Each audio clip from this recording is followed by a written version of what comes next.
Recognizing the member for Peace River North. Thank you very much, Madam Speaker.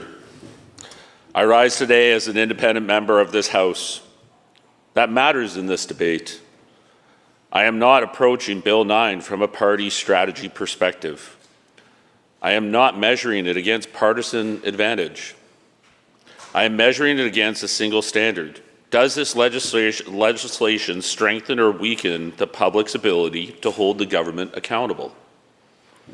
Because in many parts of British Columbia, particularly in rural and northern communities, the Freedom of Information system is not abstract.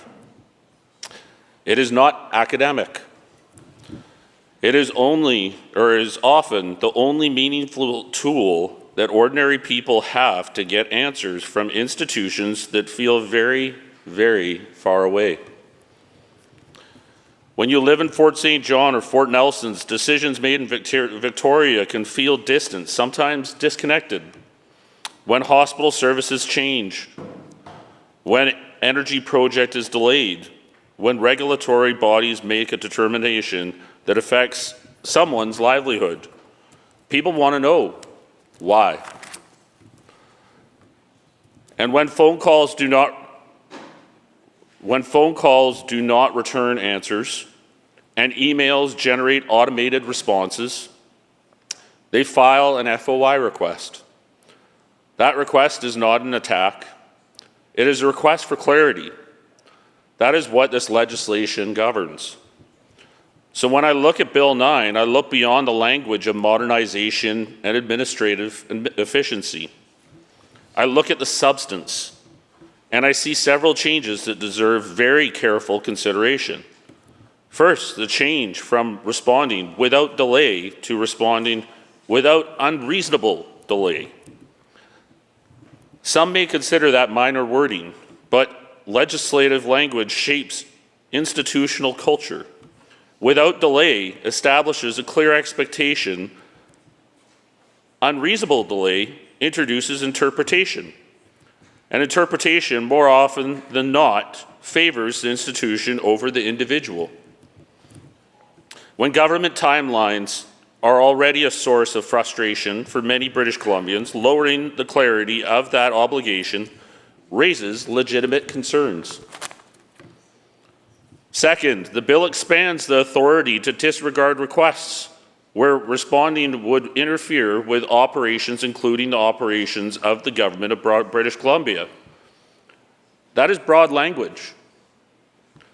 Government operations are always under strain. They are always managing workload. They are always balancing priorities. If operational inconvenience becomes justification to refuse disclosure, then the default shifts. Transparency moves from being a presumption to being conditional, and that is not a small shift. This is not a tweak. It makes it easier for government to decline and harder for people to insist. Third, the bill increases discretion around whether a request contains sufficient detail in the opinion of the head of the public body.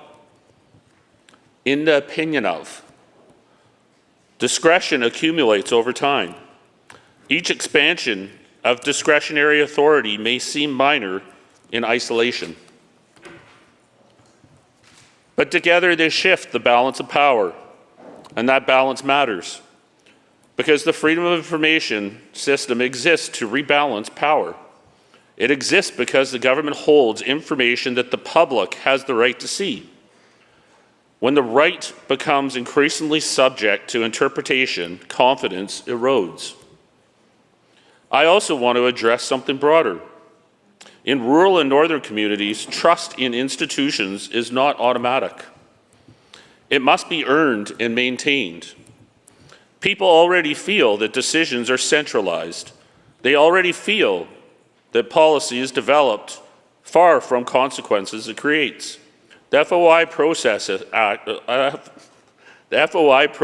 acts as a pressure valve in that environment.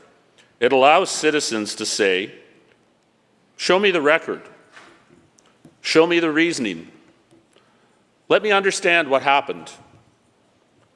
When that valve tightens, pressure builds.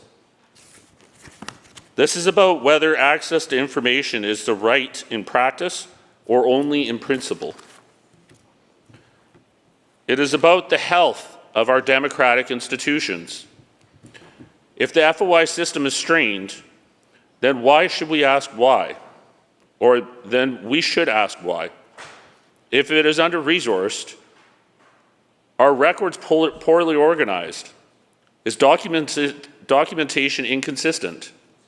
Are requests increasingly because public communication has declined? Those are operational questions, but tightening access is not the natural answer to administrative strain. Strengthening capacity is, improving documentation is, enhancing proactive disclosure is. Those reforms would build credibility. When the government says this bill improves efficiency, I understand the administrative intent. But efficiency cannot come at the expense of public confidence. Transparency is not supposed to be convenient. It is supposed to require effort. It is supposed to require the government to pause and account for its actions. That is not a flaw in the system. That is the design. From a northern perspective, this debate is not about ideology. It is about distance and trust. When citizens feel distant from power, the tools of accountability become even more important. If this bill narrows those tools, even incrementally, it deserves scrutiny. As an independent member, I evaluate each piece of legislation on its merits.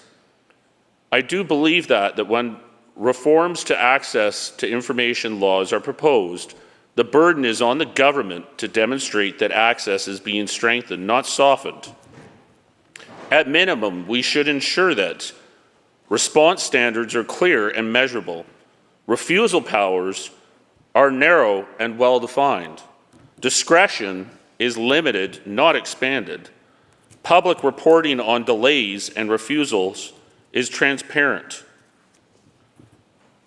If the purpose of this legislation is to restore credibility, then credibility is built through openness, not through broader administrative authority.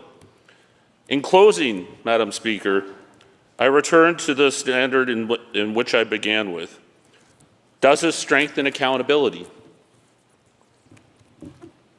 In its current form, I am not convinced that it does. And that is why I'm speaking against this bill. And for communities that already feel far from the center of decision-making, that uncertainty matters. It matters for my community because just recently, a local news outlet ended up doing an FOI when it came to Northern Health, and through that FOI, they figured out over 80 people died waiting for health care. Without this system, and without being able to hold the government accountable and actually be able to attain answers, how do we know how many people might be dying at home waiting for a specialist? How do we obtain these facts? If anything, we need to be strengthening the accountability. Thank you, Madam Speaker.